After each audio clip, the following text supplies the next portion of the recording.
In Exodus 3:14 of the King James Version, God reveals his name to Moses as I am that I am, and instructs him to tell the Israelites that I am hath sent me unto you. This passage signifies God's self-existence and his faithfulness in fulfilling his promises, encompassing all time. Biblical account of Moses' encounter with God at the burning bush. Moses asked God for his name so he can tell the Israelites who sent him. God's reply, I am that I am, reveals a key aspect of his nature, his self-existence and eternal being.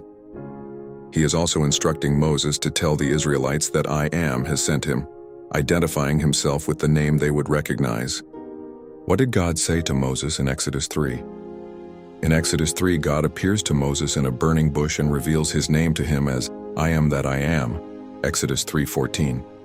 God also tells Moses that he is the God of Abraham, Isaac, and Jacob, and that he has heard the cries of the Israelites in Egypt. He instructs Moses to go to Pharaoh and demand the release of the Israelites. Here's a more detailed look at what God says. I am that I am. God reveals his name, emphasizing his eternal existence and self-sufficiency. I have heard the cry of my people in Egypt. God acknowledges the suffering of the Israelites and expresses his concern for their well-being.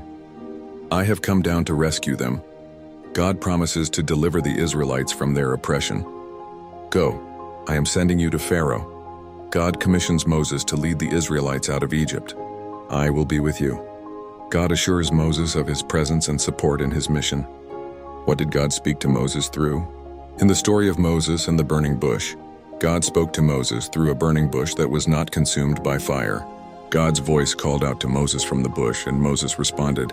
Elaboration, Exodus 3:1-14. This passage describes Moses tending his flock near Mount Horeb when he sees a bush on fire, but it's not consumed. God's voice. God then calls out to Moses from within the bush, and Moses approaches to investigate. God's instructions. God reveals himself to Moses, commands him to remove his sandals as he stands on holy ground, and instructs him to lead the Israelites out of Egypt. What did God promise Moses? God made several promises to Moses, primarily related to the Israelites' deliverance from Egypt and their future as a people. These included promises of freedom from oppression, a land of their own, Canaan, and God's presence and guidance. Deliverance from Egypt.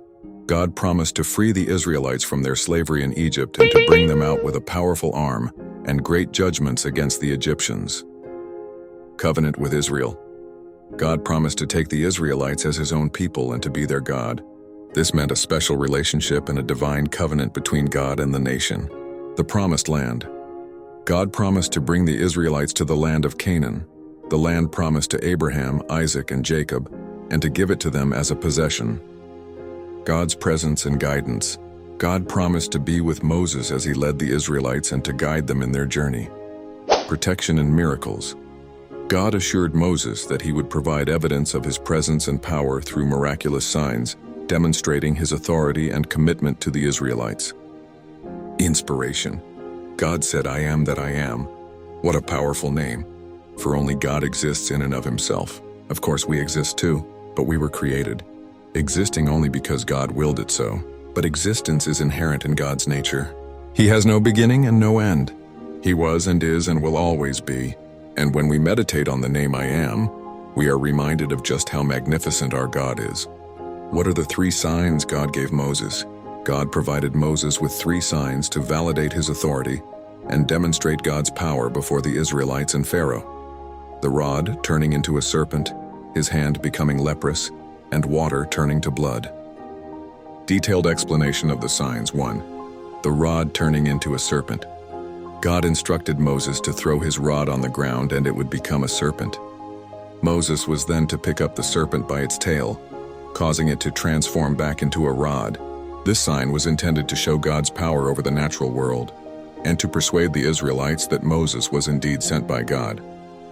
This sign, along with the first, was meant to illustrate the power of God to create and destroy, and to emphasize the need for faith in him. Prayer. God, you are the great I am. There was none before you, and there will be none after you. You are the Alpha and Omega. I praise you for your infinite power, and I thank you for creating me. Thank you for making a way for me to experience eternity with you in your kingdom without end. In Jesus' name, amen.